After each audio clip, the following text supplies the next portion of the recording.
Good evening, dear listener, or morning, or that strange in-between hour when the moon sighs and the stars rearrange themselves to spell apologies no one will read. You've found us again. That's good. That's expected.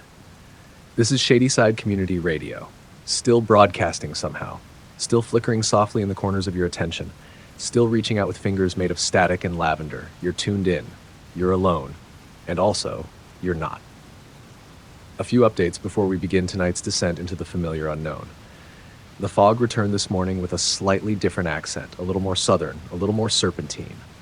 The postmaster nodded solemnly and adjusted his umbrella accordingly. A polite scream was heard around 3:12 a.m.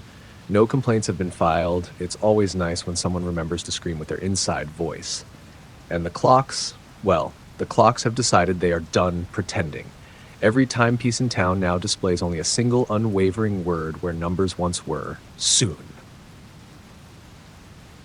Welcome back. This is episode 2. You already know the title. You've dreamed it twice. It's called The Clock Beneath the Lake. Would you like me to continue with the local news section next, or introduce a brand new recurring segment to expand the world of Shady Side? Absolutely. Here's a 1,000-word segment titled The World of Shady Side, designed to expand the town's atmosphere, deepen its lore, and maintain the calming yet haunting cadence of your podcast. The World of Shady Side. Shady Side is not on most maps. The ones that do include it do so reluctantly, as though the cartographer's hand twitched during the final inking and a little too much shadow spilled onto the paper. The town appears in the margins, curled beside a thicket of unreadable runes or beneath a coffee stain that smells faintly of regret and rain.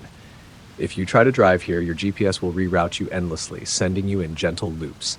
Eventually, it will suggest a road that doesn't exist, then go quiet. Not broken, just quiet. The kind of silence a machine uses when it realizes it's gone too far into something that thinks back. And yet people live here. They always have. They always will. The population sign changes daily, not because people leave, though sometimes they do, in elaborate and irreversible ways, but because the town insists on redefining who counts as a person. Shady Side is older than its buildings, but younger than the thing beneath the bandstand. It exists between forest and memory.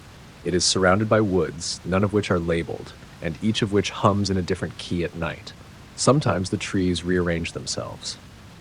Locals don't mind, they simply rememorize the paths and leave offerings of nail clippings and lemon rinds on the stumps. There are roads here, but most don't go anywhere. The ones that do tend to charge a toll in feelings. A long stretch of Old Widow's Road, for example, costs either your fondest second-grade memory or the smell of cinnamon toast. Payment is automatic and irreversible. The lake is wide and still. No one remembers its name, so we simply call it the lake. It's perfectly reflective, even at night, especially at night. The water is impossibly deep.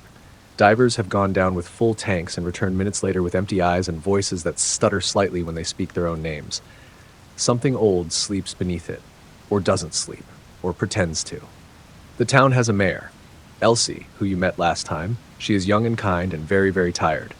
The mayor's office moves locations weekly to avoid the slow, inevitable encroachment of the Department of Penance, which has been trying to reclassify the mayor as an event rather than a person. So far, they've failed. The people of Shady Side are strange in the way fog is strange. They drift. They linger. They reflect things you weren't expecting. Most have lived here forever, or since they were children, or since the train station reopened without announcement and began offloading passengers with blank tickets and unfamiliar eyes. There is commerce of a kind. Barter is preferred. Currency is accepted if it's aged properly or carries the scent of another country's sadness. Shops sell things you might need, candles that don't go out, milk that whispers secrets, jars of darkness, but they also stock what you forgot to want. Children play here. They draw on sidewalks with chalk they swear tastes like strawberries. Their hopscotch patterns are elaborate, looping sigils that occasionally attract lightning or small miracles. Their laughter is usually real, but on certain days, fog-heavy days, it doesn't echo. On those days, they wear bells. The church on Hollow Street does not have a steeple. Instead, it has a spiral staircase leading upward into open air. The congregation meets weekly to listen to the silence above. They bring gifts, mostly bird bones and velvet. Behind the post office is a door that appears only after dusk. It's made of polished walnut and has no knob, only a keyhole shaped like a question mark. If you listen closely, you can hear mail being sorted behind it, letters that no one remembers writing, addressed to people with your handwriting. In the center of town is the bandstand. We mentioned it last episode. We'll mention it again. We always do. The bandstand is clean, well-kept, charming. It's never hosted a band, not once. It hums sometimes. At night, something rustles beneath it. Small things, or one large thing made of smaller parts. The Night Watch has attempted excavation 3 times. Each time they returned with more shadows than they left with. Some of the shadows refused to leave. There are no dogs in Shady Side. There are creatures that look like dogs. Some are friendly, others are not. No one remembers when the last real dog died. No one remembers why it was smiling. There is a train station. It runs occasionally. It is always empty when it arrives and never when it leaves. People who board it come back different, taller, lighter, hungrier. The train plays music as it pulls away from the platform, sometimes jazz, sometimes crying. Once it played a memory of a lullaby that made the station master weep uncontrollably. He has not spoken since. Still, the train is beloved. It brings news from elsewhere, letters from cities that don't exist anymore. Newspapers printed in languages that feel familiar but vanish when you try to read them aloud. And the radio tower, yes, the one from which this very program is broadcast, is situated atop Lookout Hill. It wasn't built, it grew. The metal is warm to the touch and pulses when lonely. At night, if you place your ear to the base, you can hear it reciting names in a steady cadence. You will recognize at least one of them. You will not remember why. This is Shady Side. It is a town. It is a place. It is a story that told itself and someone started listening. It welcomes you, and it wonders, softly, what you brought with you. This morning at precisely 6 a.m., every window in Shady Side fogged over at once. The weather was not cold. The temperature remained at a comfortable, uneasy warmth, and the humidity had been replaced with something more ambiguous, like old breath or the memory of a secret. Despite this, the windows fogged. No matter how new, no matter how cracked or clean, each pane became opaque from the inside, as though the glass itself had remembered something too painful to keep seeing. By 6:07, the fog was gone, but not before every household in town reported the same phenomenon. Upon clearing, each window bore a single palm-sized handprint.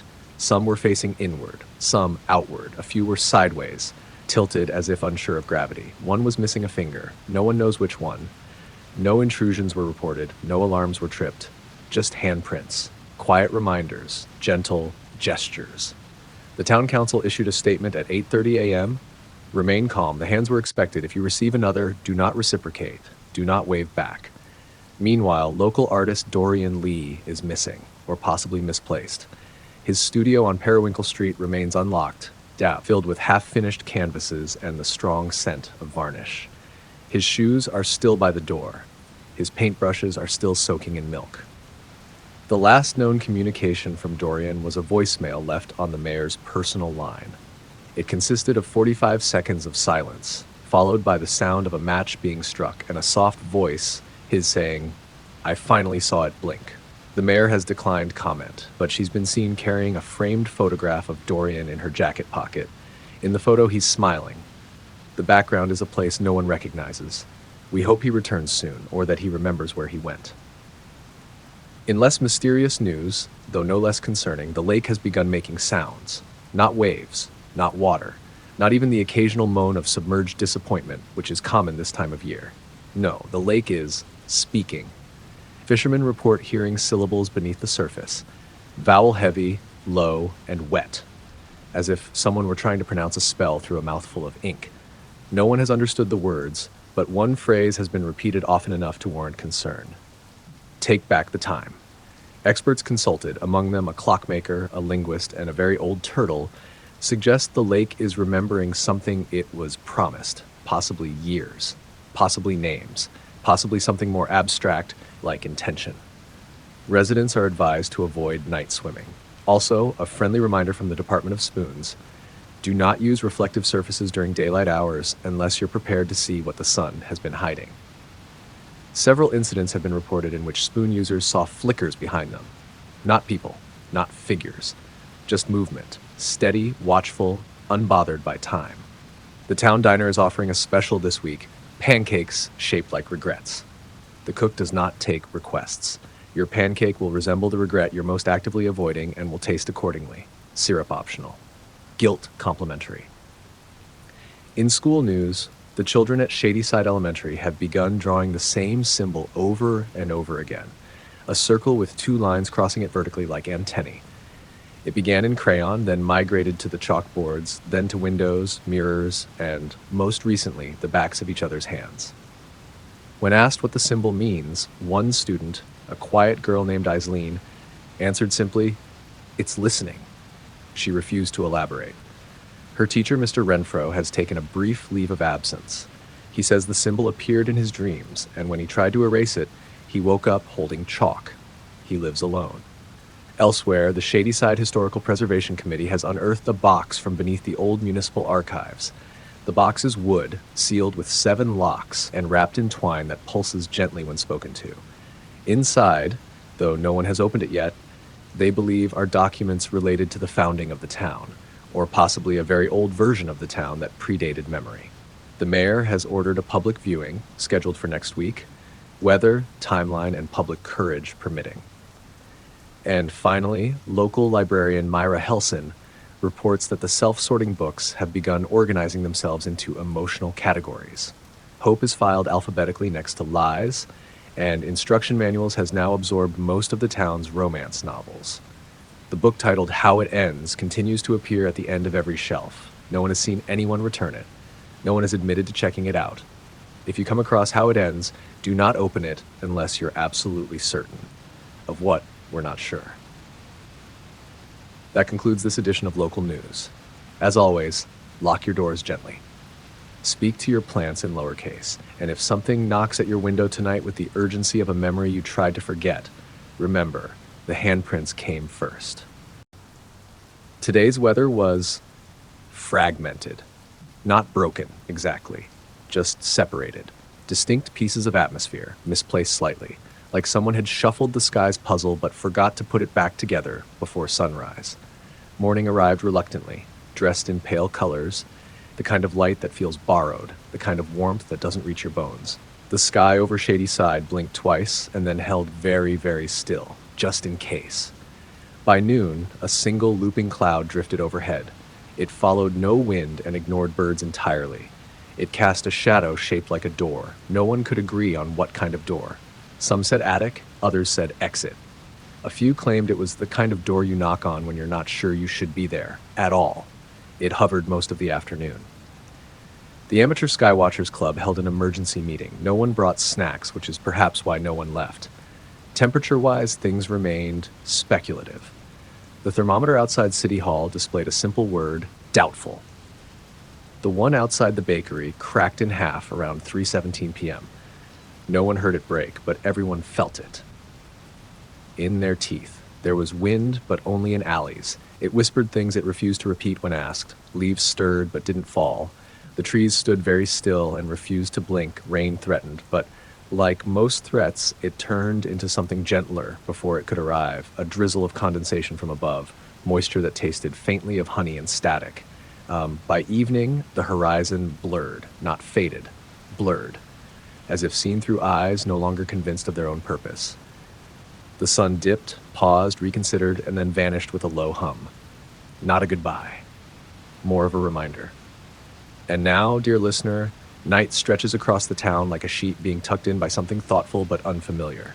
The fog has returned shyly. It rests in corners, beneath porches, inside locked mailboxes. Temperatures tonight will hover somewhere between nostalgic and feral. Expect feelings. If you must go outside, wear a sweater that once meant something. Carry a light you didn't earn, and walk slowly. The air tonight is tender. It bruises easily. As always, dress accordingly. The night watch walks again. Their coats are heavier, their boots quieter. Their breath appears in the air, despite the temperature being whatever it has decided to be this week. The silver buttons sewn into their lapels click softly, triplets, always triplets, when the fog brushes against something it doesn't recognize. Last night, Watch Captain Delano did not return. His coat did, though, folded neatly on the bench at the edge of the sandlot behind the elementary school. Inside the pocket, a broken pocket watch ticking counterclockwise, a drawing of a hand missing its index finger, and a small slip of paper that read in faint ink, "Tell it I listened." Delano was last seen heading toward the forgotten cul-de-sac at the north end of town, the one that loops into itself endlessly if you walk it at dusk. Locals know to avoid it. Children whisper that there's a swing set there that creaks even when still, and a street lamp that flickers Morse code into an empty sky. The messages are untranslated, or maybe untranslated yet. With Delano missing, command passes, temporarily, to Night Watch, Second Lieutenant Marla Quinn. Marla has seen some things. Some of them followed her home. She once stood still for 14 hours because a sound told her to. She does not speak unless she must. And when she does, the words taste like mothballs and candle smoke. Tonight's patrol begins at the town's edge, where the train tracks disappear into trees that shouldn't be there. 5 watch members, all unspoken for, step into the mist. Each one holds a bell that doesn't ring, a mirror turned inward, and a small scrap of a dream they didn't have. Their route is simple: south to the water tower, west to the remains of the old Weather Bureau, and then a sweep past the Hollow Street spiral, which has recently grown another turn.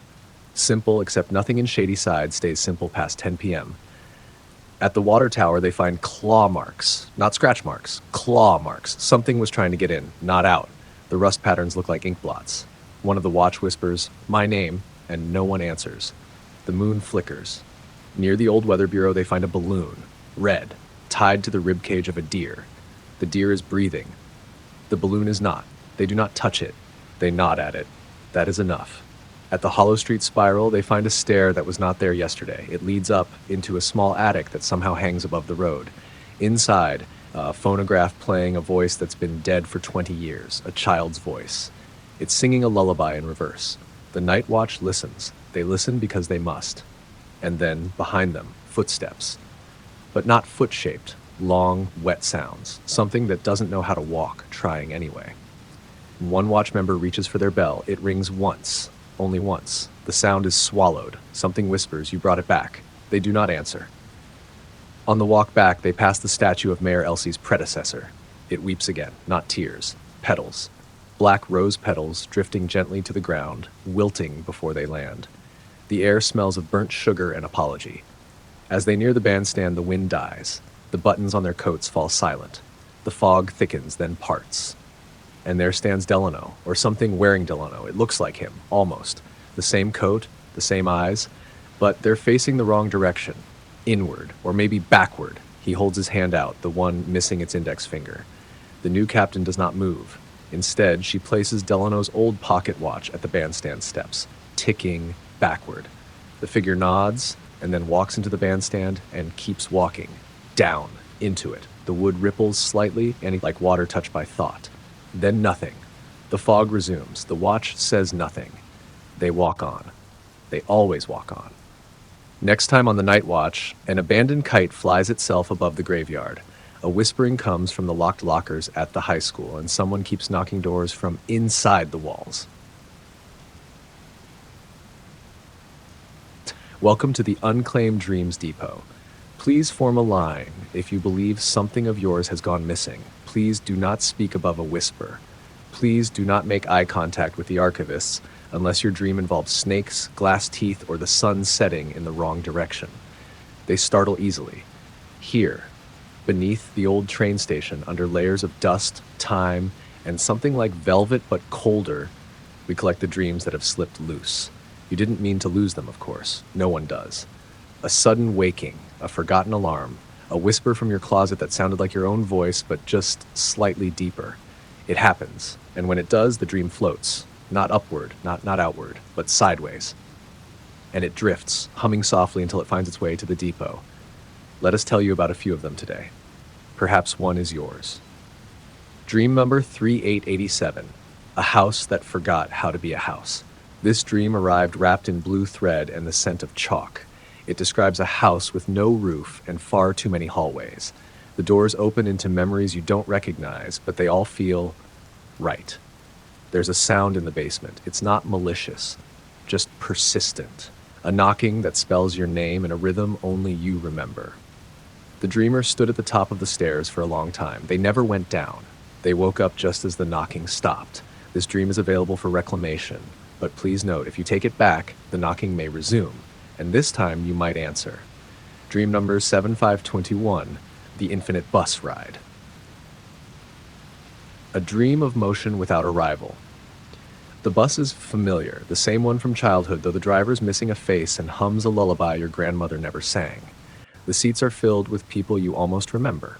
Friends from alternate summers, a teacher who might have been kind or might have been a myth. Outside the window, nothing. A skyless stretch of almost road, a world unfinished. In this dream, the bus never stops, the rider never speaks. But at exactly the halfway point, someone always leans forward and says, "Don't look behind you." The dream ends there. It arrived, folded inside a shoebox, accompanied by a single bus token and a torn page from a travel journal dated 5 years from now. Dream number 1140, the mirror that spoke first. A quiet dream. Sparse but sharp. You're standing in a small square room. 4 mirrors on the walls. They reflect nothing, just depth, like endless tunnels of light and not light. You raise your hand. The mirror doesn't. Instead, it speaks. Do you want to see what's left? The voice is yours, but not recent. The tone belongs to you from before. You don't ask before what. You already know. The dream ends when you reach forward, not to touch the glass, to go through. When this dream arrived, the envelope was empty, just a scent of breath on cold metal. We found the dream hidden in the ink of the label. It still twitches. Dream number 92112, the one where you were a cloud. This one is soft, gentle, warm. You drift. You feel nothing but movement, lightness. A breeze that seems to carry you from memory to memory, none of them yours, but each cherished. A first kiss in a field of mirrors. A last goodbye in a language made entirely of birdsong. You never speak in this dream. You don't need to. You are vapor, thought. You pass through walls and old regrets and the unspoken apology between 2 strangers who never met. But then something starts following you. A darker cloud, dense, heavy. It doesn't move like a cloud should. It crawls. You wake up before it reaches you. We think. This dream glows softly at the back of the depot, refusing to be shelved. Dream 000, filed under ongoing. We don't know where this one came from. It was here when the depot was first built, when the train station above it didn't have trains, when the stairs still led somewhere else. This dream is active. It appears differently to every person who handles it. To one archivist, it was a hallway of locked doors. To another, a field of open graves, each labeled maybe. To a third, it was nothing. The dream told her to forget. And she did. We do not offer this dream for reclaiming, we simply acknowledge it. It acknowledges you in return. If you believe one of these dreams belongs to you, please submit Form 11D, Unintended Release of Subconscious Material. The form can be found written in condensation on your bathroom mirror after a long shower. Instructions will arrive as a feeling of soft unease at exactly 2:03 a.m. Please note, reclaimed dreams may return with attachments. Side effects include déjà vu, nostalgia for things that never happened, and humming a tune no one remembers teaching you. Thank you for visiting the Unclaimed Dreams Depot. Please exit through the hallway that didn't used to be there. And remember, not every dream you lose wants to be found. Some are just stretching their legs.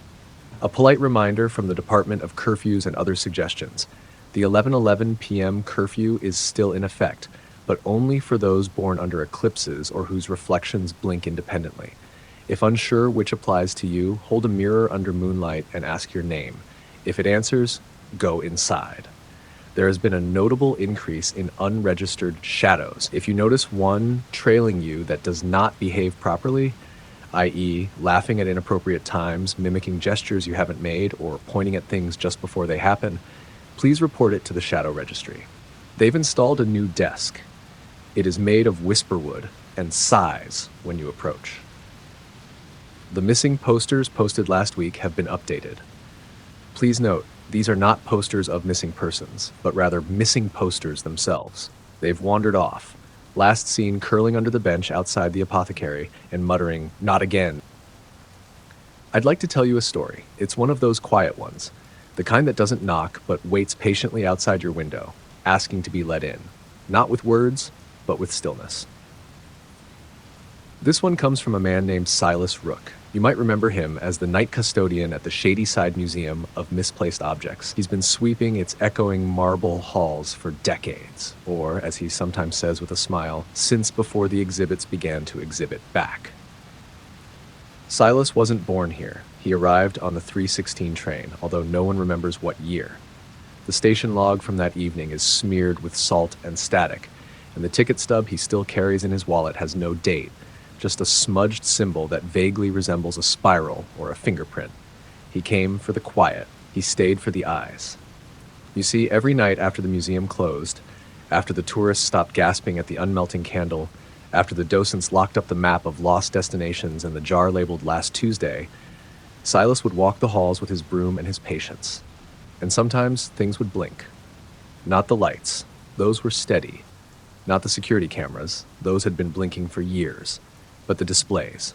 The items. The forgotten things. He swore the broken music box in the East Wing turned itself ever so slightly each night, as if angling to hear footsteps. He once found the taxidermied fox, tagged unnamed, possibly unknowable, sitting upright, its glassy eyes fixed on the emergency exit. When he turned away, it was curled back into its proper position, jaw slightly open in a silent snarl of recognition. But Silas wasn't afraid. He never was, until one night, just after the new exhibit arrived. It was titled simply Object Z. No label, no description. Just a glass case locked containing, well, it's hard to say. Everyone who looked at it saw something different. To one person, it was a bell with no clapper. To another, a letter opener soaked in ink. Silas claimed it looked like a small velvet box that hummed in a language he almost understood. Whatever it was, it made his fingertips ache when he swept near it. The night the power went out, Silas had just finished his rounds. The museum darkened without warning. No storm, no warning. Just a soft click and everything went still. Even the clocks. He stood in the darkness, holding his broom, listening to the sound of the building breathe. You could always hear it if you were quiet enough. The long exhale of ancient walls, the slow inhale of memory. Then, a whisper. Not from the vents, not from the exhibits, from Object Z's case. He heard it say, "You've been here before." Soft, like a sigh through linen. He stood frozen, broom against the floor, listening. "You left something," it said next. And in that moment, Silas felt hollow. Not afraid, just empty, like a drawer you forgot you'd opened. The lights returned 37 seconds later. That's how long he counted. 37 seconds of whispering darkness. When they came back, the case was open. Empty. Security footage showed nothing, just static and, curiously, Silas sweeping as if nothing had happened. But he remembered, and he felt it. For days afterward, he walked as though missing something. His hand hovered over doorknobs he didn't remember locking. He began humming a lullaby he hadn't heard since childhood and couldn't place the origin of. One day he opened his locker and found a note. It was folded precisely. No handwriting, just embossed lettering. It read, "You gave it freely. We are only returning what was yours." Attached to the note was a photograph of a child laughing, holding a small velvet box. Silas didn't come into work the next night or the night after. Eventually, a new custodian arrived. She never met Silas, but she found his broom resting beside Object Z's empty case. And every so often, late at night, she swears she hears sweeping. Soft, methodical, down the West Wing where no one walks anymore. And sometimes something whispers, "You're not missing anything. Not yet." A recovered audio log from beneath the town hall archives. The following was found on a warped cassette reel buried in a drawer labeled "Do Not Remember." There was no player in the drawer, just the tape. The drawer had no handle, just a sigh. And yet, someone played it anyway. Soft static, like the sound of moths turning pages. Voice, female, mid-40s, weary but calm. This is... I don't know what entry this is. The numbers keep changing when I look away, but if you're hearing this, it means the door stayed closed. Or it didn't. Either way, congratulations. This is Alira Dent, former assistant keeper of the Tapestry Room, Shady Side Town Hall, sub-basement 4. You probably haven't heard of the Tapestry Room. That's Good. It means the containment threads are still holding. Mostly. If you have heard of it, if you've felt the pull at the base of your skull when you walk past the old archive elevator or smelled warm copper when nothing is burning, then you may already be woven in. I'm sorry. Let me explain. The Tapestry Room isn't a room. Not exactly.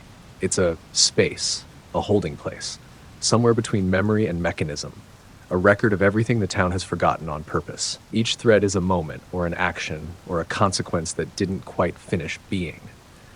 They said the tapestries would keep things stable, that if we stitched enough unremembered truths together, we could wrap them tightly and they'd stop writhing. But the older ones have started to itch. They shift at night. One of them, thread 19, pulled itself loose last week, just slid out like a strand of hair tugged by a breeze no one felt. It coiled on the ground like a thought trying to become a tongue. I didn't touch it. I watched it slither toward the door. It stopped once, curled in a spiral, then it wrote something on the stone floor. Not in ink, not in chalk. In absence. A word-shaped hole I couldn't read without feeling like my name was being rewritten from the inside. We burned that square of floor. It's still there. Look, I'm not trying to scare you, I'm just documenting. Maybe for whoever comes next. Maybe for the next time I forget why the door has 7 locks.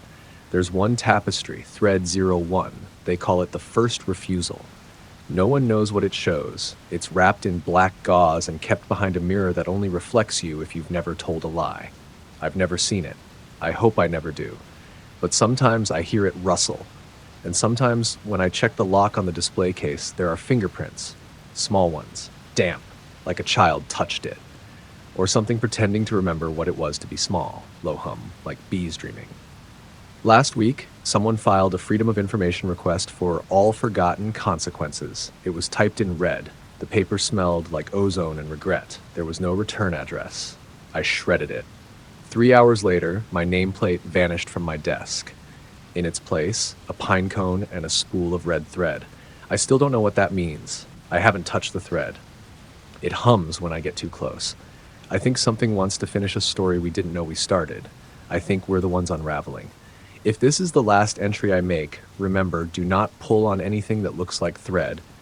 Do not hum in the tapestry room. It echoes, but only forward. Do not open the 7th lock. It's not meant to close again. Tell Marla Quinn she was right about the door under the stairs. Tell the mayor the tapestries remember her. Tell the fog. Thank you. That's all. Static returns, then cuts abruptly.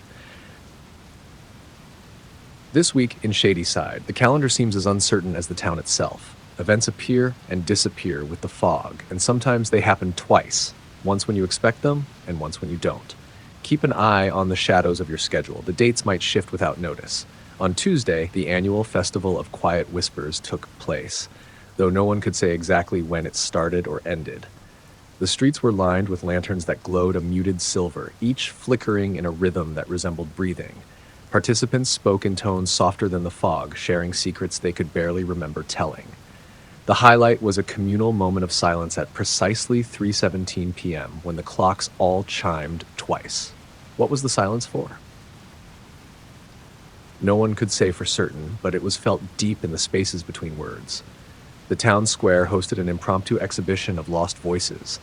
Small glass jars filled with nothing but the faintest echoes lined the benches, each tagged with a name no one recognized, but everyone felt compelled to say aloud. The curator, a quiet figure known only as the listener, invited visitors to open the jars and release the whispers back into the air. Some say the voices carried memories of things that never happened, while others insist they were just forgotten dreams trying to find their way home.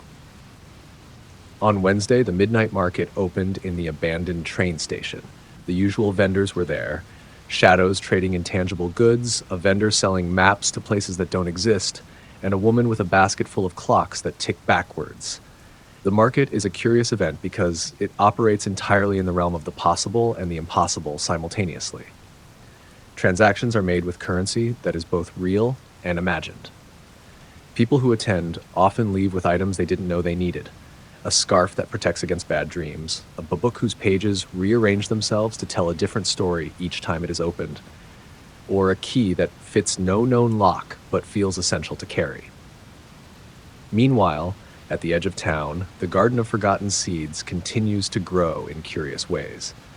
New sprouts appear overnight, plants that shimmer with an otherworldly light, or bear fruits that taste like moments from childhood.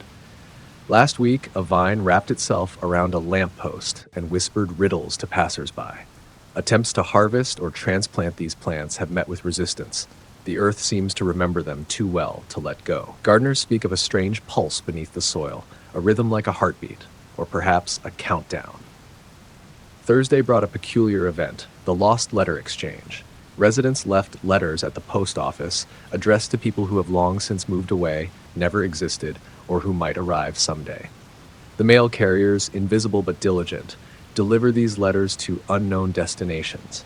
Some letters return, folded differently, with added paragraphs in handwriting not their own.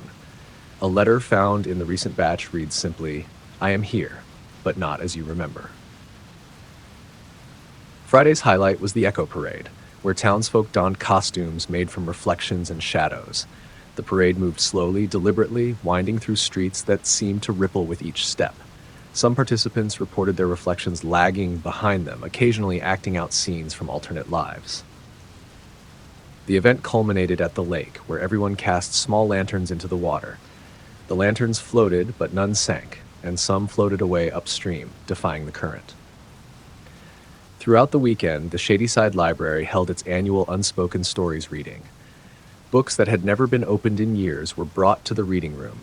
Volunteers read aloud passages that felt strangely familiar, yet unplaceable. Audience members reported hearing their own thoughts echoed back in the words, sometimes slightly altered, sometimes strangely prophetic. The librarian, Myra Helson, noted that several books changed their titles during the event, and a few pages seemed to rearrange themselves mid-reading. There were also smaller, quieter happenings. The sudden blooming of night flowers along the old stone wall, the appearance of footprints in the fog leading to nowhere, and the persistent ticking sound coming from the sealed basement of the town hall.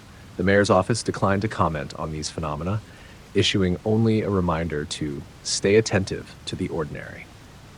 Finally, a note for those planning to attend next week's Festival of Forgotten Faces. The invitation is said to appear only in reflections and only for those who are not looking. The event is rumored to involve masks that reveal more than they hide and a dance that unravels time itself, one step at a time. Shady Side continues to blur the lines between what is and what might be, inviting all who dwell here to move gently, listen closely, and remember that the town itself is alive with stories waiting to be told, sometimes twice, sometimes backwards, and sometimes in the spaces just beyond a sigh. Thank you for spending this quiet moment in Shady Side. As the fog drifts and the shadows lengthen, remember, here every whisper holds a secret, and every silence tells a story. Until we meet again, rest easy and let the night carry you gently home.